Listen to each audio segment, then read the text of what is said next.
ไม่เหนี่ยวรั้งในจักขุและไม่กรรมหนดหมายเพราะจักขุไม่บรรจุว่าของเรา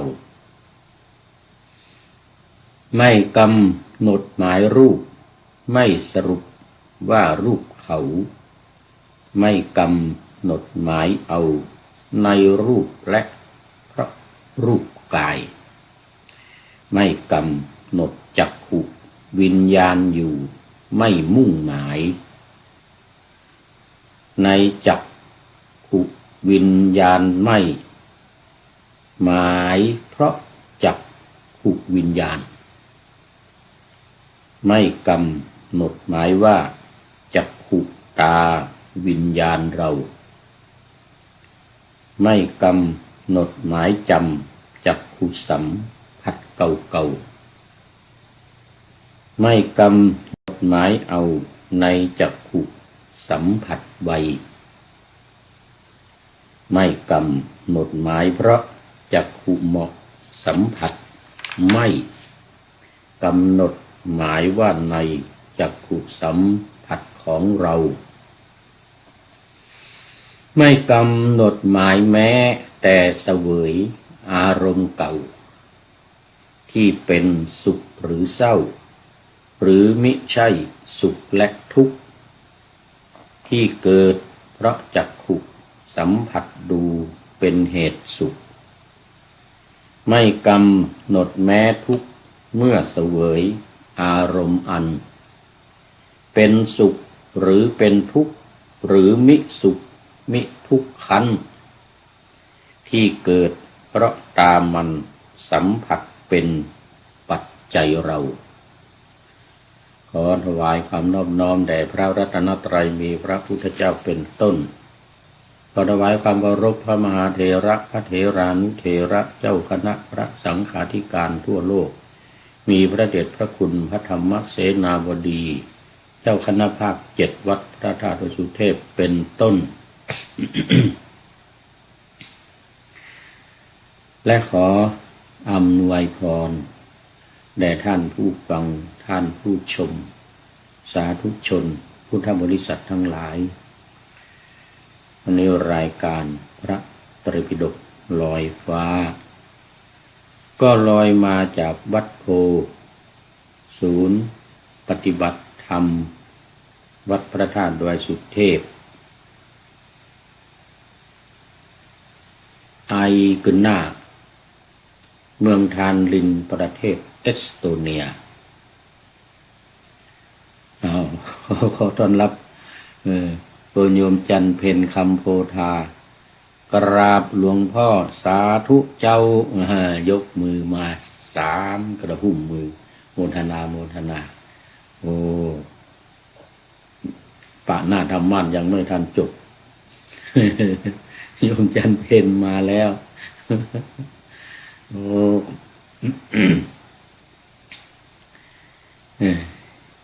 มาแดงว่ารุ่งเลยไก่ยังไม่ทันหูเนี่ย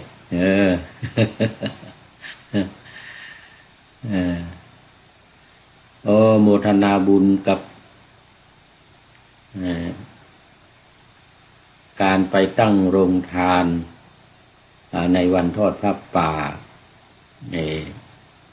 โรงพยาบาลมหาราชนครเชียงใหม่ด้วยโอ้และอุทิศส่วนกุศลไปให้อาจารย์พระมหาวิษณุจารุธรรมโมอดีตเจ้าอาวาสวัด7ลินด้วยในวันรู้สึกจะเป็นวันที่1หรือ31เนี่ยนะจำลืมไปละแต่ว่าได้โมทนาไปแล้วขอบุญกุศลไปถึงท่านอาจารย์พระมหาวิษณุจารุธรรมโมไม่ว่าจะอยู่ในภพไหนที่ไหนขอบุญกุศลนี้ไปรอดไปถึงแม้จิตดวงวิญญาณของท่านอาจารย์ไม่มารับ อาจจะเป็นเทวบุตรเทวดามีอาหารการกินอุดมสมบูรณ์แล้วก็ขอบุญกุศลนี้เป็นผลสะท้อนย้อนกลับมาถึงคุณโยมจันเพ็ญคำโพธาพร้อมด้วยคณะที่พากันไปถวายโรงทานในงานทอดผ้าป่าโรงพยาบาลสงฆ์มหาราชนครเชียงใหม่ด้วยเทินโมทนาดีใจมากวันนี้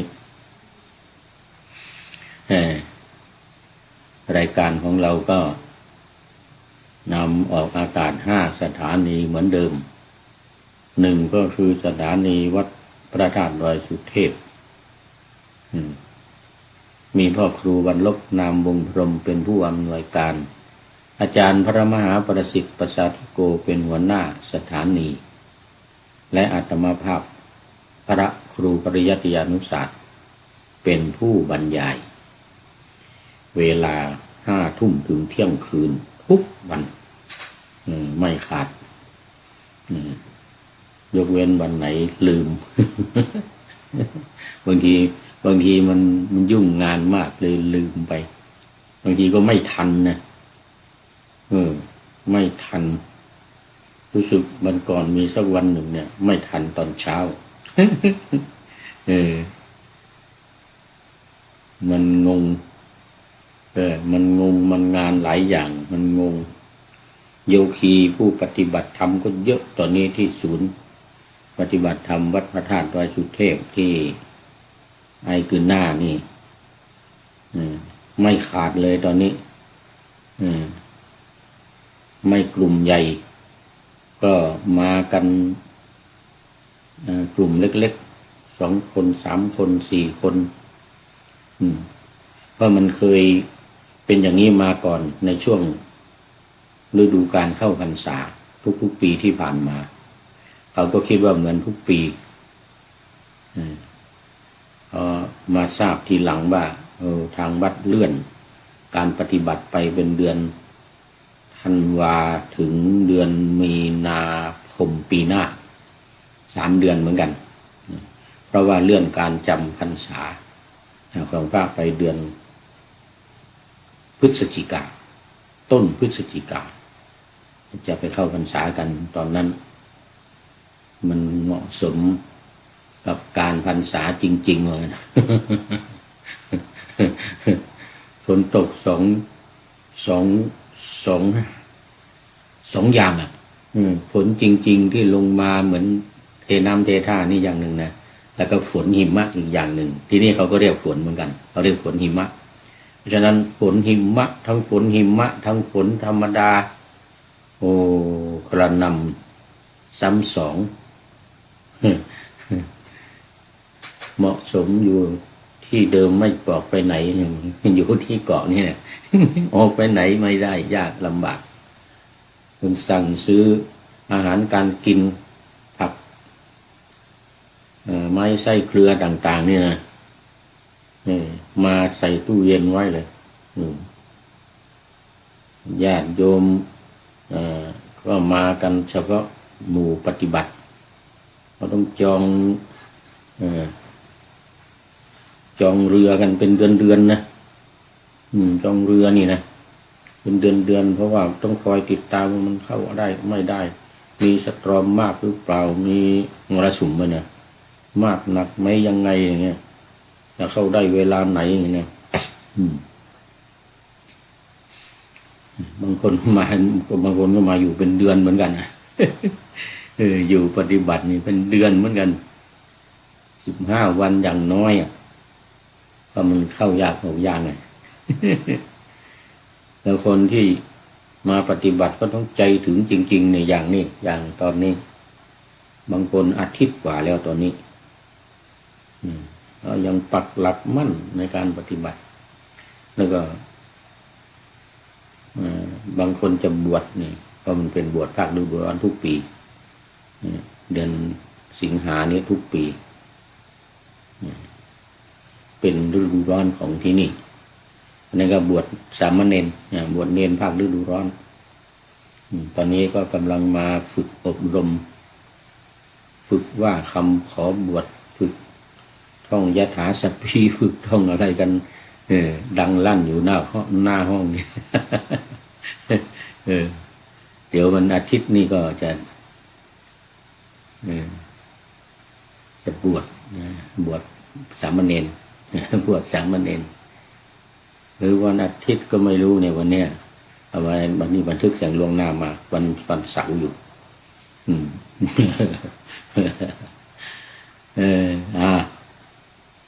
นี่ก็เป็นกิจกรรมประจำของศูนย์ปฏิบัติธรรมโอ้หนักระยะนี้ไปเรื่อยๆนะเห็นบอกว่าไปจนถึงเข้าพรรษานู่นแล้วงั้นนะไปจนถึงเดือนพฤศจิกาธันวานู่นล่ะหมู่มาปฏิบัติเคยปฏิบัติไม่บอกล่วงหน้าเนี่ยนะมาเนี่ยนะ ไม่บอกล่วงหน้าเลยนะแต่หมู่บวชนี่จองล่วงหน้ามาอยู่หมู่บวชโยมภักดีอวดสุขขอต้อนรับโยมภักดีอวดสุขจากเจียงไฮ้ไวสาตุลุงทีคายุโกโหตุมหาอาจาริยักษะโอ้โหสาธุขอบคุณมากที่อำนวยอวยพรมาให้มีอายุมั่นขวัญยืนทีคายุโกโหตุมหาอาจาริยักษะมานะนักบาลีเก่ามหาปรริญญาเก่านักบินโดยเป็นนักบินเก่าด้วยกันเนาะแต่เสียท่ามาอยู่เอสโตเนียนี่มาได้บินน้อยเพราะนั้นมาได้บินทบาทนั่นมีที่บินน่ะมีไฟใส่นี่ก็ว่าจะไปบินบ้านโยมอยู่นะทางยุโรปนี่เขานิยมว่าไปรวมกันที่ใดที่หนึ่งร้านอาหารหรือว่าสวนสาธารณะหรืออะไรนี่นะแล้วก็ไปใส่บาตรแต่นี่ยังไม่ได้นับนี่นะมันมีแต่ไปฉันธรรมดาโยมนิมนต์ไปฉันที่ร้านไปฉันที่ร้านไปฉันที่เงี้ยบางทีไปไม่ได้ฉันที่ร้านของโยมไปร้านอาหารไทยแต่ยังไม่ได้นับบิณฑบาตเพราะว่ามันโยมเขามันว่างไม่ตรงกันวันหยุดไม่ตรงกันเดี๋ยวต้องคอยหาวิธีก่อนหาวันหาเลิกหายาม หาเลิกหายามก่อนอย่างตอนนี้ก็โยมก็มากันเองมาถวายที่วัดอาหารมาถวายที่วัดเองไม่ไปที่ร้านก็เอามาถวายเองวันนั้นมาชนกันทั้งไทยทั้งศรีลังกาโอ้โหอาหารทั้งอาหารไทยอาหารศรีลังกา เต็มเลยเต็มโต๊ะ อาหารไทยอาหารศรีลังกามาชนกัน ญาติโยมศรีลังกาก็เหนียวแน่นนะที่เกาะนี่เขามีก็ไม่มากกับประมาณ50ครอบครัว50ครอบครัวแต่คนไทยเยอะกว่าหน่อยประมาณ200กว่า200 300มาโอวิหารลายเดี๋ยวจะไม่ได้สักสูตรในวันนี้นะ วันนี้ขึ้นสูตรใหม่ละสมุขคาตะ สารุปปสูตรดูว่าด้วยปฏิปทาอันสมควรในการเพิกถอนกำหนดหมายนี่เพิกถอนกำหนดหมายกำหนดหมายในที่นี้จะหมายถึงตัณหาสามอย่างนี้นะตัณหากามตัณหาภวตัณหาวิภวตัณหาแล้วก็มานะเก้าอย่าง แล้วก็ทิฏฐิความถือตัวทิฏฐิพระมานะกษัตริย์อย่างบ้านหัวลั่นไม่ค่อยฟังใครพวกมีทิฏฐิมากนี่นะ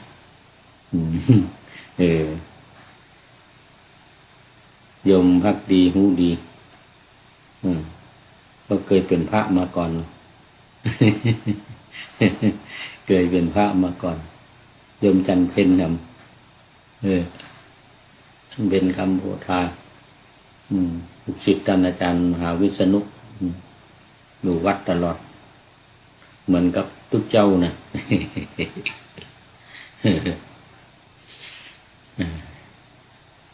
อู้ไปอู้มาก็คิดถึงท่านอาจารย์มหาวิษณุเนาะเดือนกุมภาหน้าพระราชทานเพลิง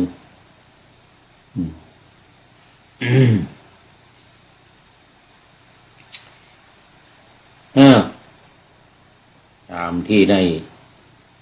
ปะหน้าธรรมาสไว้สมุขคาตสาลุปะสูตรนี้ว่าด้วยปฏิปทาอันสมควรยิ่งแก่การเพิกถอนความกำหนดหมายคืองด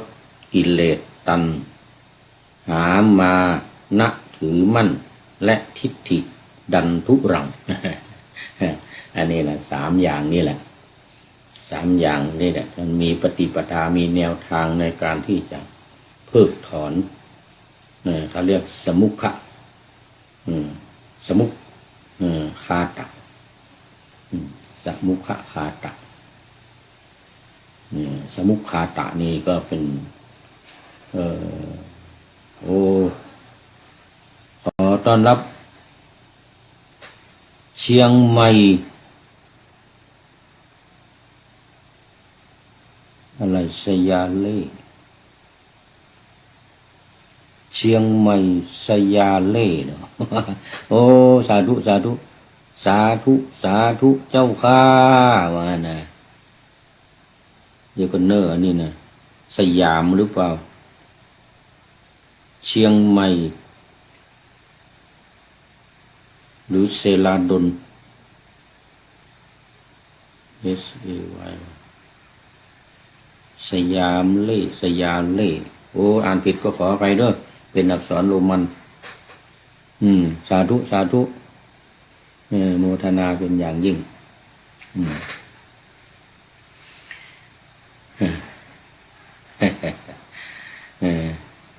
สมุคาโตแหละที่เราสวดในเนี่ยโยมภักดีสวดถอนสีมาเนี่ยสวดถอนสีมาเนี่ยสมุคาโตเนี่ยสารุปปะสูตรสมุคาตะสารุปปสูตรว่าด้วยปฏิปทาอันสมควรยิ่งแก่การเพิกถอนความกำหนดหมายคืองดกิเลสตัณหามานะและทิฏฐิสามอย่างนะตัณหาแล้วก็มานะแล้วก็ทิฏฐิภิกษุในธรรมวิในนี้ไม่กำหนดตั้ง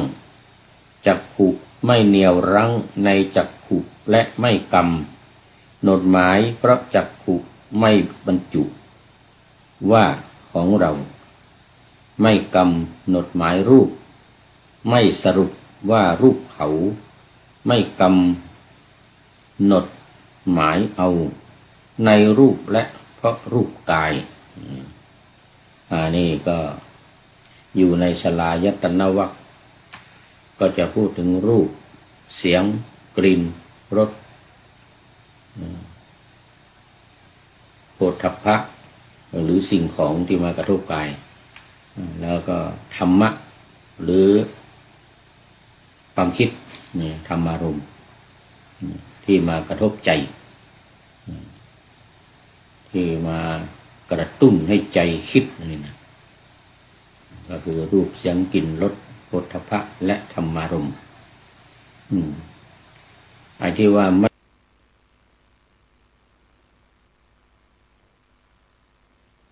ไอ้ที่ว่าจะถอนไอ้ที่ว่ากำหนดหมายนี่ก็คือ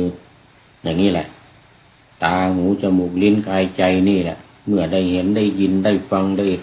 กลิ่นได้รส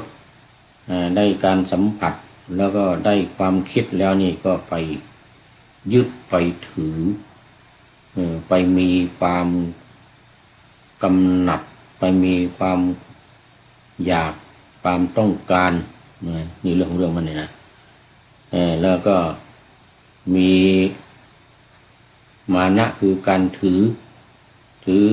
เป็นถือเราถือเขาถือว่าต่ำกว่าเขาถือว่าด้อย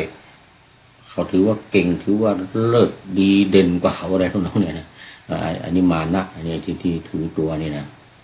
ไอ้ส่วนทิฏฐินี่ก็ดื้อรั้นไม่ยอมฟังใครดันทุรัง ถือว่าเนี่ยเราเนี่ยของเราเนี่ยถือตัวถือตนอาหังการมะมังการเลยนะเพราะฉะนั้นปฏิปทาในการที่จะเพิกถอนสมควรแก่การเพิกถอนการกำหนดหมายทั้ง3เรื่องนี่นะ3อย่างนี่นะเนี่ยจึงเป็นสิ่งที่สำคัญมากในการที่จะให้จิตหลุดพ้นในการที่จะให้เกิดความเบื่อหน่ายแล้วก็คลายกำหนัดนะแล้วก็หลุดพ้นเมื่อหลุดพ้นก็รู้ว่าหลุดพ้นรู้ว่าชาตินี้สิ้นแล้วอยู่จบพรหมจรรย์ชาติหน้าไม่มีชาตินี้เป็นชาติสุดท้ายกิจที่ควรทำเสร็จเรียบร้อยหมดกิจอื่นที่จะพึงทำอีกไม่มีสวีวิวีเข้าสู่นิพพานนี่อันนี้เป้าหมายสำคัญอยู่ตรงนี้เป้าหมายสำคัญไม่กำหนดจักขุวิญญาณอยู่ไม่มุ่งหมายในจักขุวิญญาณไม่หมายเพราะจักขุวิญญาณไม่กำหนดหมายว่าจักขุตาวิญญาณเราไม่กำหนดหมายจำจักขุสัมผัสเก่าๆไม่กำหนดหมายเอาในจักขุสัมผัสไวไม่กำหนดหมายเพราะจักขุเหมาะสมจักขุเหมาะสัมผัสไม่กำหนดหมายว่าในจักขุสัมผัสของเราไม่กำหนดหมายแม้แต่เสวยอารมณ์เก่าที่เป็นสุขหรือเศร้าหรือมิใช่สุขและทุกข์ที่เกิดเพราะจักขุสัมผัสดูเป็นเหตุสุขไม่กำหนดแม้ทุกข์เมื่อเสวยอารมณ์อันเป็นสุขหรือเป็นทุกข์หรือมิสุขมิทุกขันที่เกิดเพราะตามันสัมผัสเป็นปัจจัยเราจริงก็ปัจจัยของเรานะเอาละวันนี้ขอต้อนรับคุณโยมฝนศรีลาจากจังหวัดเชียงใหม่อำเภอแม่แจ่มกราบสาธุสาธุสาธุเจ้าโอ้แม่แจ่มมาแล้วทางแม่แจ่มฝนตกตึงวันได้ข่าวฝนตกตึงวันโอ้เชียงใหม่ศาลายาไลหรือไงเนี่ยนะศ สยาไลน่าจะเป็นสยาไลสยาเลเชียงใหม่สยาไลโอ้นี่ต้องไปเปิดดูอันนี้ก่อนเนอะโปรไฟล์เดี๋ยวไปดูโปรไฟล์ก่อนเมินมาแล้วโยมผลศิลาโอ้โยมผลศิลาเข้ามาใกล้จะหมดเวลาพอดีโอ้ยังไม่หมดวันนี้เป็นพระไตรปิฎกหนึ่งชั่วโมงอยู่ด้วยกันเด้อ1 ชั่วโมงเด้อเมื่อวันก่อนโยมสายสมรบอกว่าโอ้ขอขมาขอไปนอนก่อนเด้อมันดึกแล้วนี่วะมันดึกแล้วเหนื่อยเนาะวันพรุ่งนี้ก็จะเป็นวันพระนะแต่จะวันศีลนะเฮ้ยก่อนวันพระวันโยมสายสมรจากอุตรดิตถ์จากอุตรดิตถ์บอกว่าเหนื่อยว่างั้นนะโอ้คงทำงานมากฝนก็ตกแล้วก็รุ่งขึ้นจะเป็นวันพระต้องไปทำบุญตักบาตรเนี่ยนะขอขมาขอพักผ่อนก่อนเนอะหน่อยโยมพลศิลาตอนนี้ยังไม่พักเพราะว่ากำลัง1 ทุ่มที่เมืองไทยกำลัง 1:30นะที่นี่กี่โมงนี่วันนี้15:32โอ้กำลังบ่าย3:30โอ้บรรยากาศวันนี้ครึ้มแต่ก็มีแสงแดดมาบ้างนิดหน่อยมีแสงแดดมาบ้างละเดี๋ยวดูเวลาดูไอ้นี่หน่อยกี่องศาวันนี้โอ้ยสตูลเนี่ย21 องศาสูงสุด22ต่ำสุด15ขณะที่กำลังพูดอยู่นี่21 องศาเซลเซียสมีเมฆบางส่วนเหมือนกันนะโอ้ไม่ส่วนนะครึ้มหมดเลยนะแสงแดดไม่เห็นเลยนะแสงแดดไม่เห็นเลยครึ้มหมดเลยเอานี่นะ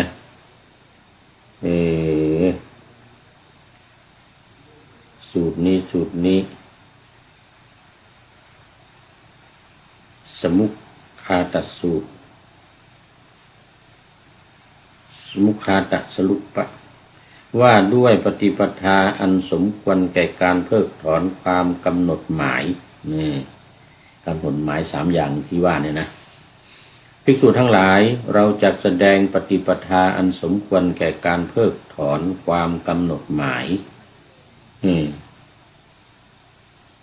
ทั้งปวงแก่เธอทั้งหลายจงฟังจงใส่ใจให้ดีเราจักกล่าวนี่อันนี้ต้องเน้นแม่บวชมาเป็นภิกษุแล้วสมัยนั้นนะก็ไม่ฟังเนี่ยไม่อยากฟังดื้อรั้นมากภิกษุสมัยนั้นนี่นะที่เกเรเกตุงก็เยอะที่เกเรเกตุงนะ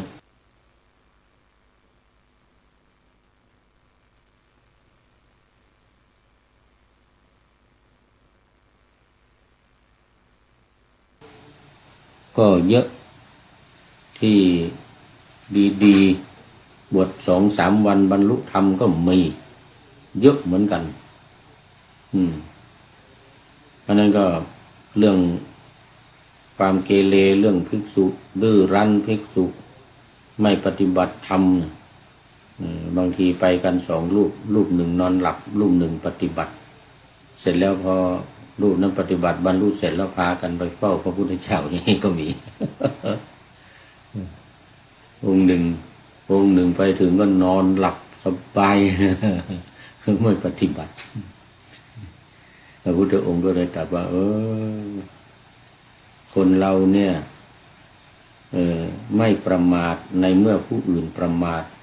ไม่หลับในเมื่อผู้อื่นหลับย่อมได้บรรลุและทิ้งคนประมาทอยู่เบื้องหลังเหมือนม้าพลังดีวิ่งหนีห่างจากม้าอ่อนแอว่างั้นนะ อย่างนี้ก็มีนะสมัยพุทธกาลนี่โอ้ภิกษุยิ่งภิกษุณีนี่ร้ายกาจใหญ่เลย มีแอบขายประเวณีเอามาเลี้ยงชีพด้วยก็มีภิกษุณีนี่นะแอบขายประเวณี เปิดช่องในวัดหนึ่งแอบเขาเรียกอีแอบ โอ้เดือดร้อนกันใหญ่เลยบวชมาไม่นานนะหลังภิกษุนะภิกษุณีเนี่ยมีสิกขาบทบัญญัติเพราะการทำผิดเนี่ย311 ข้อเนี่ยภิกษุณีของภิกษุมี227ไม่รวมอภิสมาจาริกาสิกขาเนี่ยอภิสมาจาริกาสิกขาฝ่ายมหายานเอามารวมกับ227เอาออก2 ข้ออันนี้ยศเดี๋ยวปาจิตตี92นะเขาเหลือ90เสร็จแล้วเอาที่มานอกปาติโมกข์เขาเรียกอภิสมาจาริกาสิกขามารวมอีกนี่70 ข้อเดี๋ยว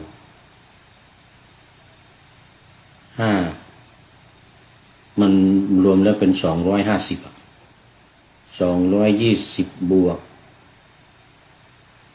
30 ข้ออภิสมาจาริกาสิกขาเนี่ยของภิกษุเกิดจากการปฏิบัติของพระเกเรเกตุงทั้งหลายนี่แหละแล้วพระองค์ทรงบัญญัติมาถ้ามีคนทำผิดก็บัญญัติตั้งแต่ปาราชิกลงมาจนถึงกฎทุพภาสิตภิกษุณีโอ้โห311 ข้อแต่งตัวนี่โอ้โหภิกษุณีสมัยนั้นนะใส่ผ้าเนี่ยเขาให้ใส่ผ้าสีกลักสีเหลืองสีส้มสีแดงเล่นใส่ผ้าลายเลยภิกษุณีผ้าลายดอกลอตอแต้นะ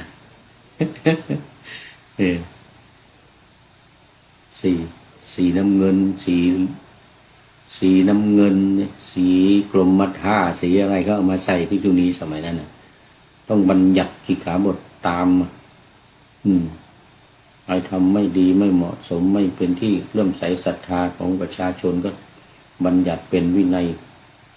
ก่อนจะบัญญัติก็โมฆะบุรุษโมฆะสตรีนะพระองค์ตรัส โมฆะบุรุษว่า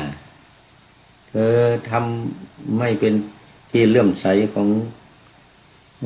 ชาวบ้านที่เลื่อมใสแล้วก็ไม่เลื่อมใสที่ไม่เลื่อมใสก็ไม่มาเลื่อมใสเลยว่างั้นนะเราอยู่กินกับชาวบ้านบิณฑบาตกินทุกวันทำตัวไม่ดีก็อดซิว่างั้นนะเพราะนั้นในเรื่องนี่การกำหนดการเพิกถอนจึงเป็นแนวทางเป็นปฏิปทาในการที่จะให้พุทธสาวกสาวิกาอยู่ในธรรมวินัยอยู่ในกรอบศีลธรรมอันดีนี่นะ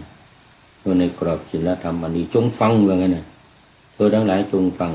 ปฏิปทาอันสมควรแก่การเพิกถอนความกำหนดหมายทั้งปวงนี่คือทั้งตัณหามานะและทิฏฐิเนี่ยนะเป็นอย่างไรคือ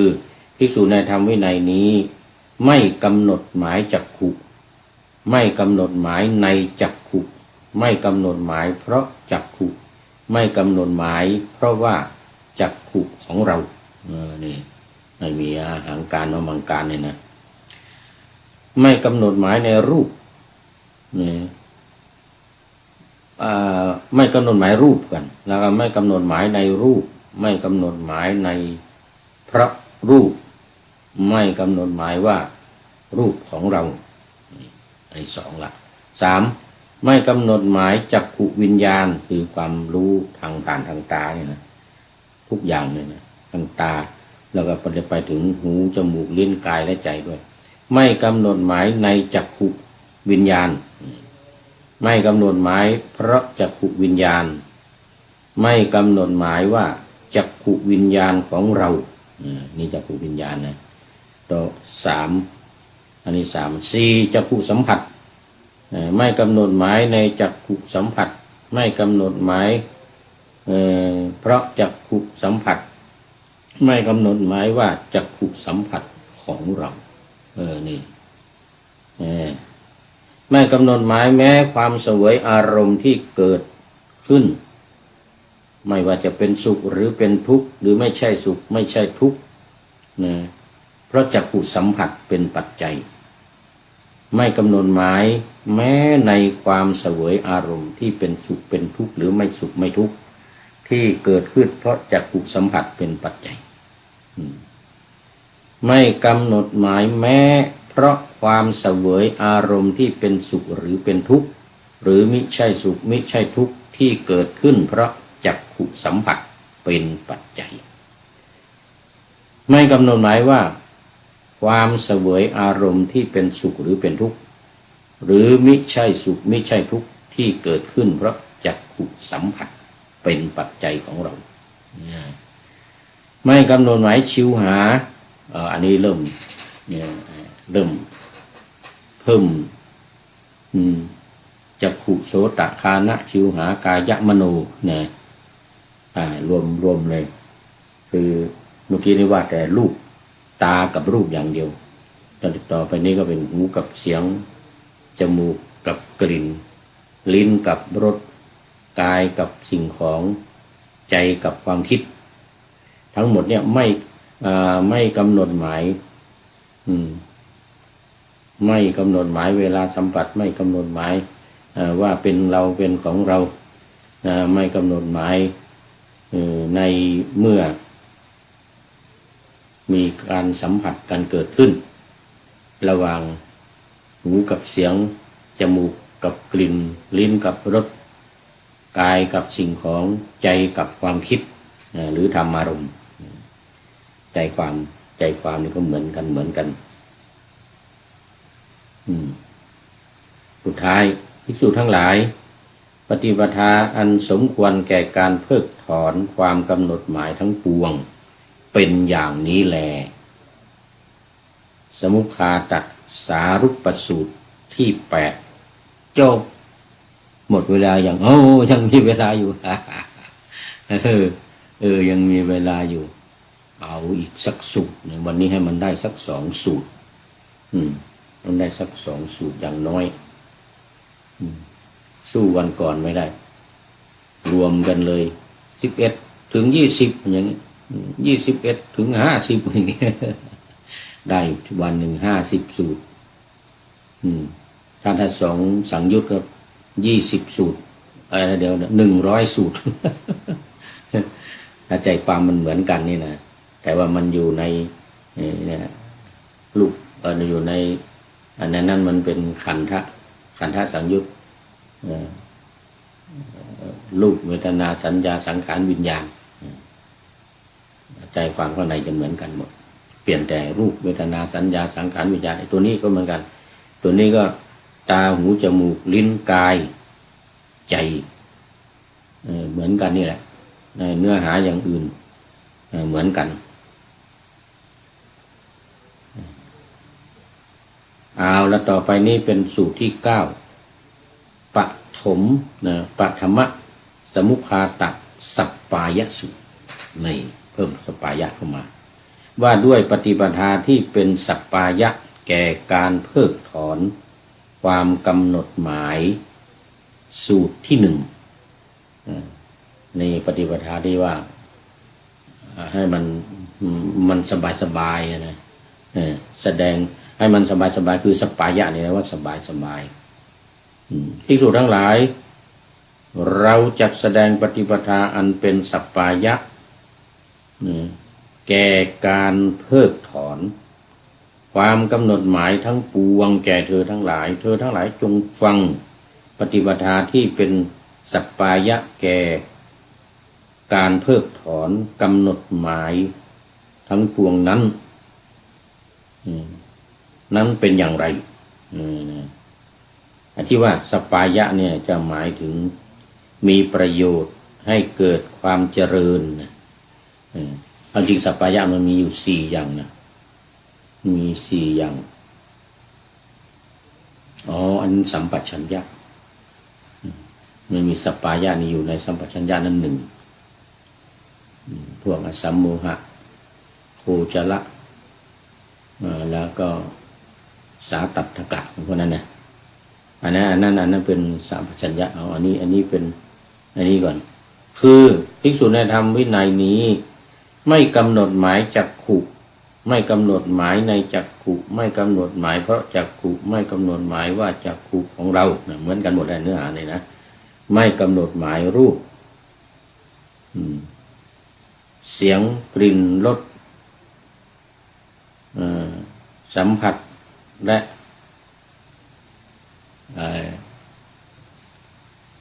สัมผัสและธรรมารมณ์ที่เกิดกับตาเกิดกับหูเกิดกับจมูกเกิดกับลิ้นเกิดกับกายและเกิดกับใจนี่นะภิกษุทั้งหลายนี้แลคือการกำหนดหมายสิ่งที่เป็นสัปปายะแก่การเพิกถอนแก่การเพิกถอนการกำหนดหมายทั้งสามอย่างนั้น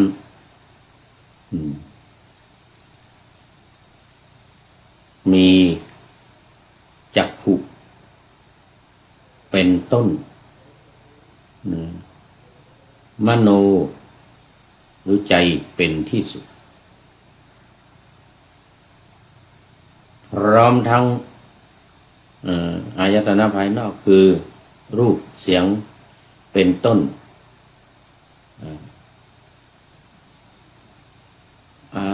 ธรรมารมณ์เป็นที่สุดภิกษุทั้งหลายนี้แลเรียกว่าการปฏิปทาที่เป็นสัปปายะเพื่อการเพิกถอน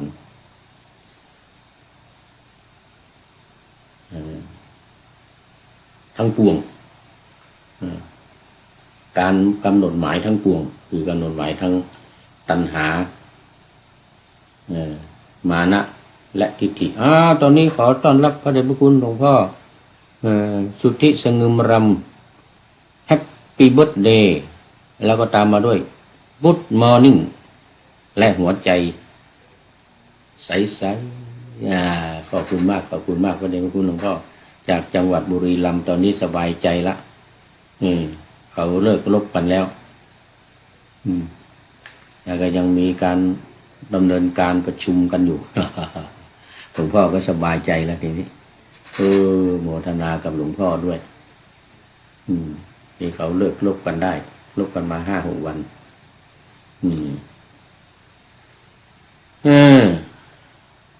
มาจบสูตรที่1เนี่ยสัปปายะนะแล้วก็มี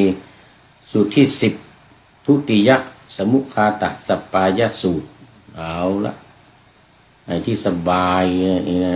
มีสูตรที่2สูตรที่2ในที่นี้มันเป็นสูตรที่10ข้อที่32อยู่ในหน้าที่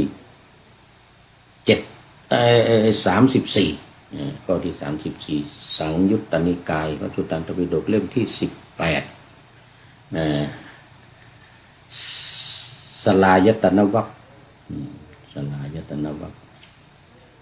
สูตรที่2นี่ก็คือภิกษุทั้งหลาย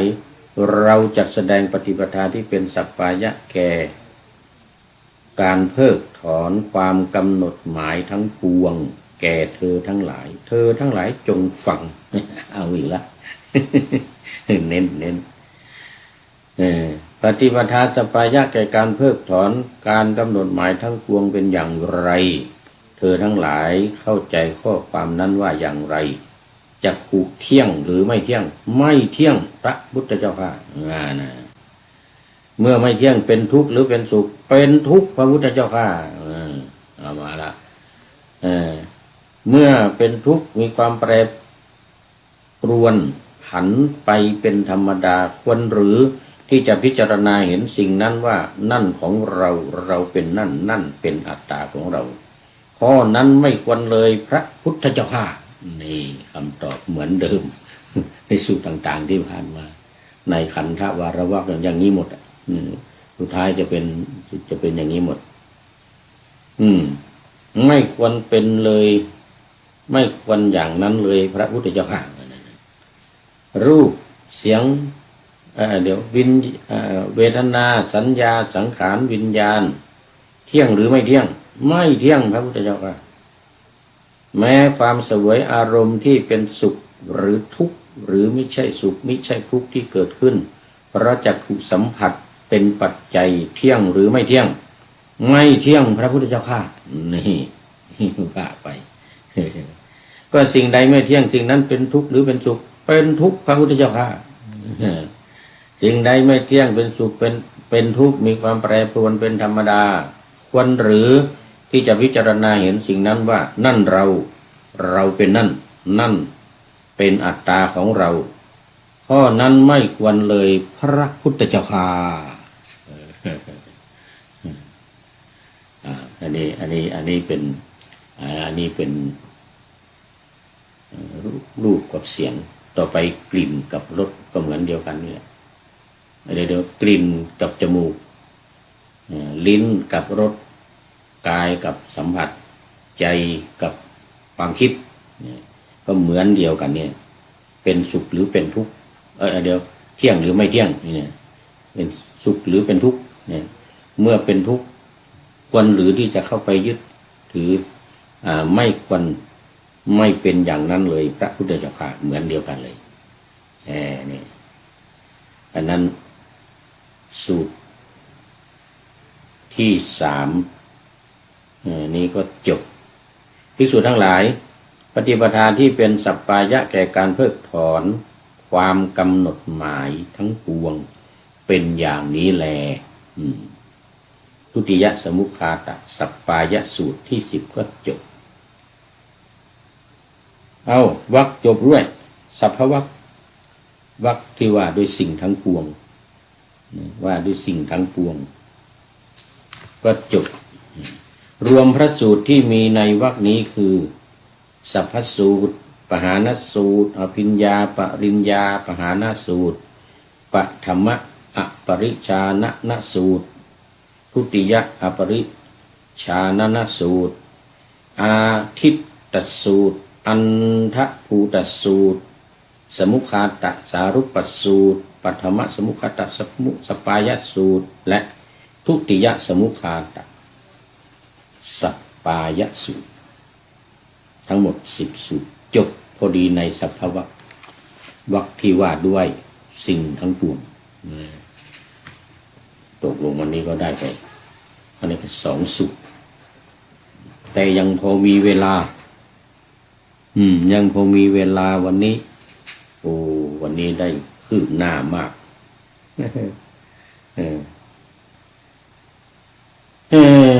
สัพพสูตรที่2ปหานสูตรอภิญญาปริหานสูตรก็จบพอดีต่อไปเป็นชาติธรรมวรรคหมวดที่ว่าด้วยธรรมอันเป็นแดนเกิดหรือสิ่งทั้งปวงมีความเกิดเป็นธรรมดาชาติธรรมวรรคสิ่งทั้งปวงมีความเกิดเป็นธรรมดาอันนี้ว่าถึงเรื่องของความเกิดอันนี้จะไวมาในข้อที่1ถึง10เลยทีเดียวคราวนี้สูตรแรก10สูตรเลย10สูตรเลยชาติธรรมาธิสุตตทัสสกะ10สูตรมีการเกิดเป็นธรรมดาเป็นต้นมันคือการต่างสมัยหนึ่งพระผู้มีพระภาคก็ประทับอยู่ณพระเชตวันในอารามของอนาถบิณฑิกเศรษฐีกรุงสาวัตถีที่เก่าเวลาเดิม ช่วง4 แต่6 โมงเย็นถึง4 ทุ่มพระพุทธองค์จะตรัสกับภิกษุทั้งหลายนี่นะ จักขุมีความเกิดเป็นธรรมดารูปมีความเกิดเป็นธรรมดาโสตะมีการเกิดเป็นธรรมดาสัทธะหรือสัตชื่อเสียงเนี่ยนะก็มีความเกิดเป็นธรรมดาก็เรียงไปเลยทีนี้โสตะฆานะชิวหากายะมโนเสียงกลิ่นรสสิ่งของแล้วก็ธรรมารมณ์มีความเกิดเป็นธรรมดานี่เห็นไหมมีความเกิดเป็นธรรมดาแม้การเสวยอารมณ์ที่เป็นสุขหรือทุกข์หรือมิใช่สุขมิใช่ทุกข์ที่เกิดขึ้นเพราะการสัมผัสของตาของหูจมูกลิ้นกายและใจเป็นปัจจัยก็มีความเกิดเป็นธรรมดาเหมือนกันต่อไปก็เหมือนกันหมดเลยทีนี้เสียงกลิ่นรสสัมผัสธรรมารมณ์มีความเกิดเป็นธรรมดาเหมือนกันคือภิกษุทั้งหลายการเกิดขึ้น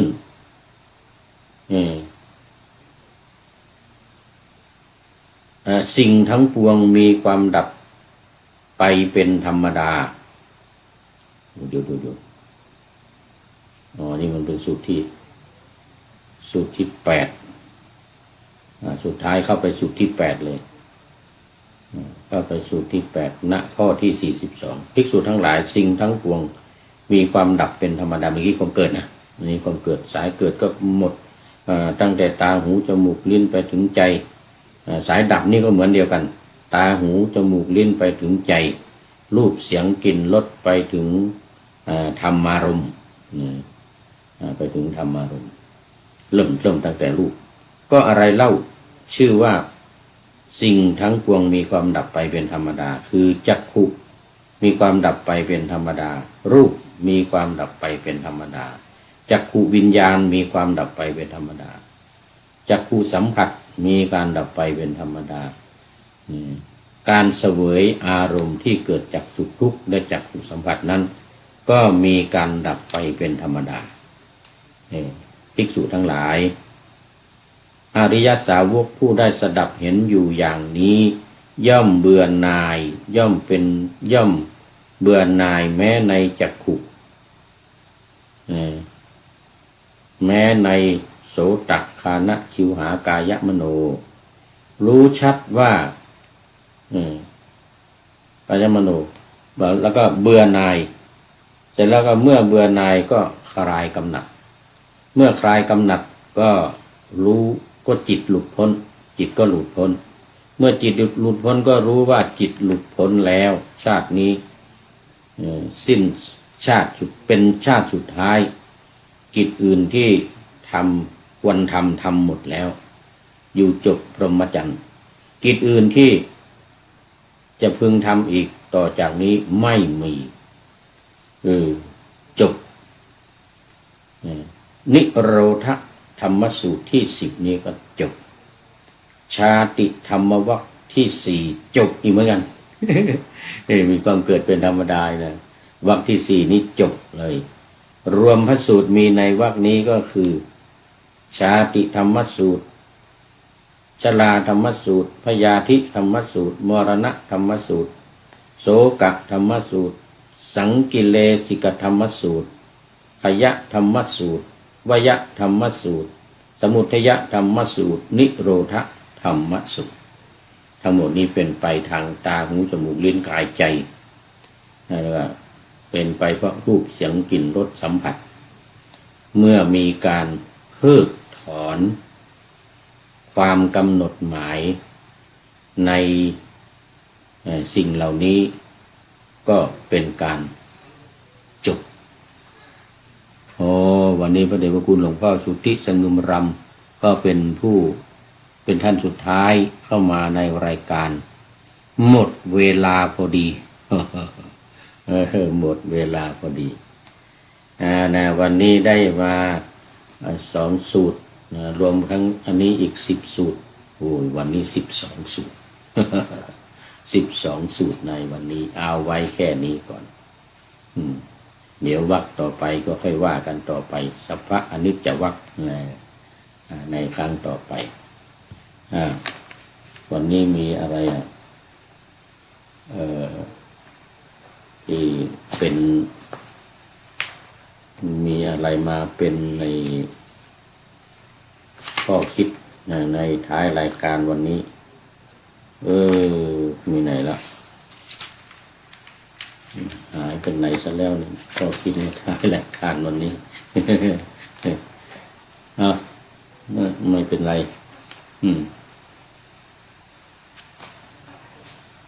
ท่านนายพลนเรศจิตลักษณ์ได้ฝากข้อคิดมาว่าบอกว่าสุขจริงอยู่ที่ใจทำอะไรให้ใจสุขกรรมใดใจเป็นทุกข์กรรมนั้นไม่ใช่สุขจริงนี่แสดงว่าอยู่ที่ใจเหมือนกับการเพิกถอนความตัณหามานะทิฏฐิวันนี้อยู่ที่ใจถ้าใจไม่เพิกถอนใจไม่คิดเบื่อหน่ายไม่คลายกำหนัดก็ไม่มีวันไม่มีทางที่จะเพิกถอนได้เพราะฉะนั้นจะทำให้เกิดไม่สามารถที่จะทำให้เกิดความสุขได้เพราะความสุขจริงมันอยู่ที่ใจเหล่านี้ทำอะไรให้ใจสุขกรรมใดใจเป็นทุกข์กรรมนั้นไม่ใช่สุขจริงละอันนี้ก็ขอนำรายการพระไตรปิฎกลอยฟ้าไปจากผู้ฟังทั้งหลายในโลกล่าวันต่อไปจะได้จรย้อนกลับมาสู่สถานีใหม่ให้ท่านฟังอย่าลืมเปิดวิทยุหรือเครื่องรับโทรศัพท์โมบายคอมพิวเตอร์ผัง YouTube เฟซเพจไลน์ให้ดังๆเพื่อชมฟังรายการวันต่อไปขอทุกท่านมีความสุขทุกคืนวันนำธรรมะประกอบการงานทั้งหลายเช่นขยันทำงานทางวาจากายใจขวัญขวายกิจการงานนานาบำเพ็ญสาธารณประโยชน์เว้นสิ่งที่มีโทษโหดเยี่ยงสาประกอบแต่กรรมดีมีราคาแสวงหาเงินทองครองใจคนเสียสละพระทรัพย์นับมากน้อยไม่ให้ล้านก็ให้ร้อยไม่ด้อยผลเอื้อคนรวยช่วยคนยากฝากคนจนให้ทุกคนเท่ากันมาตรฐานเดียวขอเจริญพร